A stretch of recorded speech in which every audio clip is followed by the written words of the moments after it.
Malibu, one of many Malibus on the Chevy farm.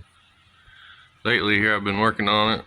I posted some short videos of what I've been doing, but now I'm going to kind of go over everything that I've done to it. So one of the first things I did was put some tailpipes on the car. The car always had dual exhaust and headers on it, but it ended before the rear axle. So what it had on it before for mufflers were Raptor mufflers. Nothing wrong with them, they're still good. Just those style mufflers will rot out sooner than the other style. Not that I drive the car in the salt or anything, but we'll roll underneath her and see what we can see underneath the car. Get a ant's eye view, not a bird's eye view.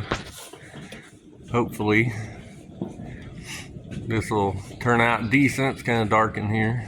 I'll go over everything I've did to it here lately. Starting at the front of the car. One of the first things I did under the front is just grease the front end. It's been sitting for a while, but everything's been replaced on this car years ago. Doesn't have that many miles on it. New ball joints, tie rods, idle arm, center link, all that's been replaced. New shocks front and back. This stupid creeper I'm laying on, got the head propped up and keeps falling down. 454 in it. It's actually bored 30 over. It's 460, I guess you'd call it. Ford's pistons. Most of the good stuff's been done to it, I guess. Crank ground. Rods are size, good ARP bolts. Like I said, TRW Ford's pistons. It's got like 9-to-1 compression or something. Summit Racing flat tappet cam in it. Turbo 400 in it. I recently took that out and did some mods to it because I rebuilt that tranny. I don't know. I want to say it's 2004 or 5 or something. Can't remember.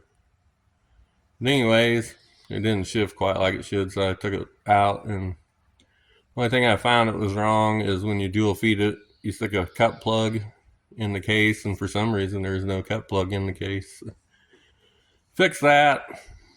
I put Teflon seals in the accumulators. They're supposed to be better. But after I got this in and went for a test drive, it wouldn't shift worth of crap. So I had to drop the valve body. Put the cast iron rings back in it because that's what was in it before when it shifted fine, and that cured the problem. So I think everything gets a little wear over time and wasn't allowing it to shift right. Anyways, the only other thing I did was put a V8 cross member in it. It had a V6 cross member in it. They're different. I had to modify it there for the mount. That's been taken care of. It's good to go. There you can see the mufflers. That bird muffler. It's a thrush muffler. Woody the woodpecker muffler. You can see the trailing arms have been boxed. They did that years ago. So I had new front and rear coils put in. Like I said, new shocks.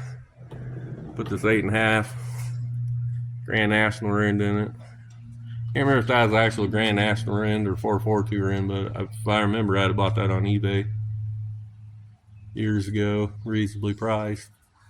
If I remember right, I put 308s in it. Of course, it's posi.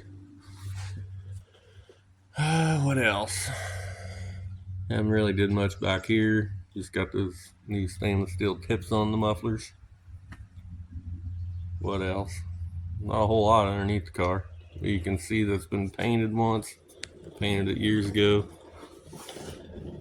Never really did drive it too much after I painted it. I think I raced it a couple times, but I'm not going to be racing this car anymore. More of a driver now. Like to go driving around and off this creeper. That needs some little TLC. Needs a good bath. Dirty.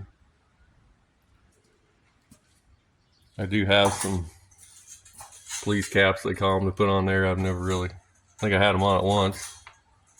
They're in the trunk in a box. I think I took some pictures of it. Anyways, the other thing I did, I took out the factory non-tilt column and put a tilt column in it. And you would not believe how much stuff is different between the tilt and a non-tilt column. One thing is different, the ignition switch is different. This arm is different. And I think there was some other stuff that's different. But anyways, there's a tilt in it now.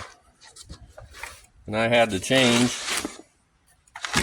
the arm up here. There's a difference between one that comes with cruise and one that does not come with cruise. I had these extra parts. And I think I'm out of the extra parts. I guess it's the windshield wipers is what it is up there. It's got windshield wipers up here on the column. It's different in there because of the switch. You have this switch here. They're bigger. The deal's bigger on it. Where is that? Anyways, it just screws everything up. But you gotta take the switch out of here. It's not really a switch, it's the pivot that sits on that pin. Anyways, that's done.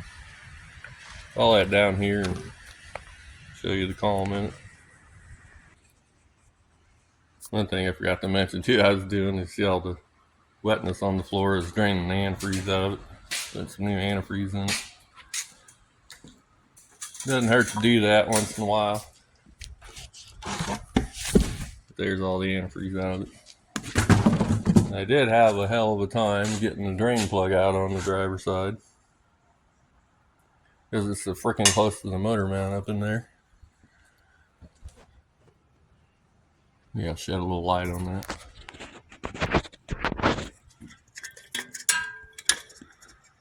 Okay, up in there, that drain is right beside the motor mount there. You can see some antifreeze dripping out of it. Yeah, you can see the antifreeze dripping out of it. And that is a pain in the butt to get out because you can barely get a wrench up in there. And I had to, the wrench is still up here. You had to grind around that to get it to fit up in there. You can just barely turn it one little notch. And for some reason, when I was taking this out, I had to double wrench it to get it to move, just that hair, but then I could screw it back in like nothing. It was fighting me the whole way, and I finally got pissed. Took the torch and heated that up and melted some wax on it, and then it was finger loose. Yeah, which that's a little tip if you ever run. Usually only works on these pipe thread plug, national pipe thread plugs, or whatever you want to call it. Probably saying it wrong, but you heat up this, melt some wax on it. The wax runs into threads and it acts as a lubricant, and it came out easy as heck, which I should have did in the first place, instead of trying to double wrench it and stuff. But I'll let the car down here so you can see the tilt column. Okay, got the car down. We can look inside the tilt column that's in the car now. A little dark in here. Hopefully the phone makes up for the darkness, which it seems like it is. We mounted my tack back on there where it was.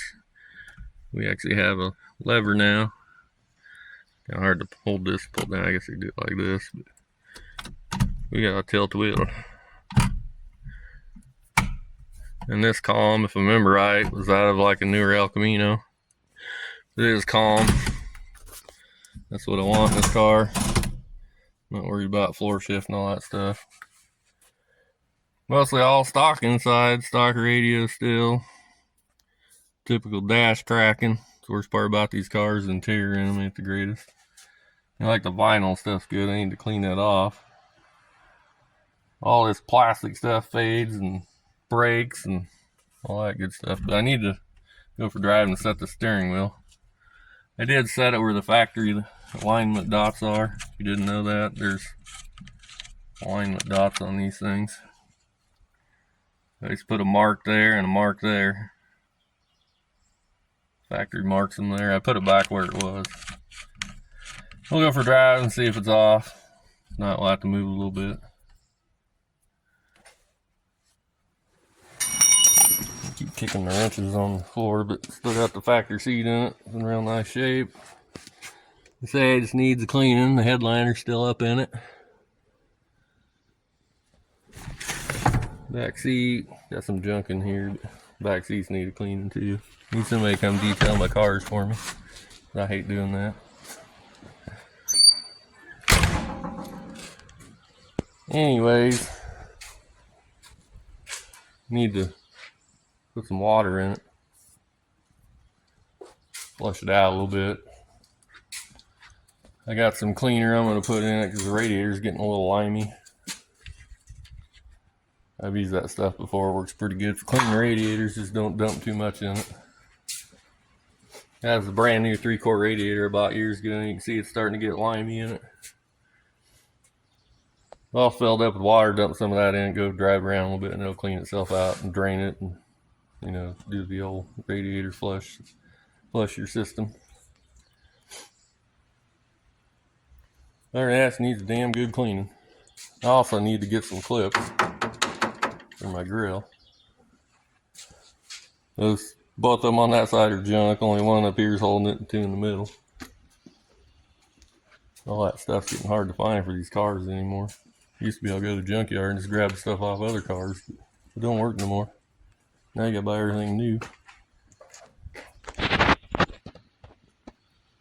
It's a good idea to put brass drain plugs in your block. If you ever plan on draining your engine, changing your antifreeze, because these don't stick in there like the steel ones do. But I don't think most people even bother changing their antifreeze. I usually change mine every so often. But even if you got a performance engine, and who's to say it's going to last, you should drain your block before you even pull it out. That way you don't make a mess everywhere, which you see most people do. Got a big old mess all over the ground.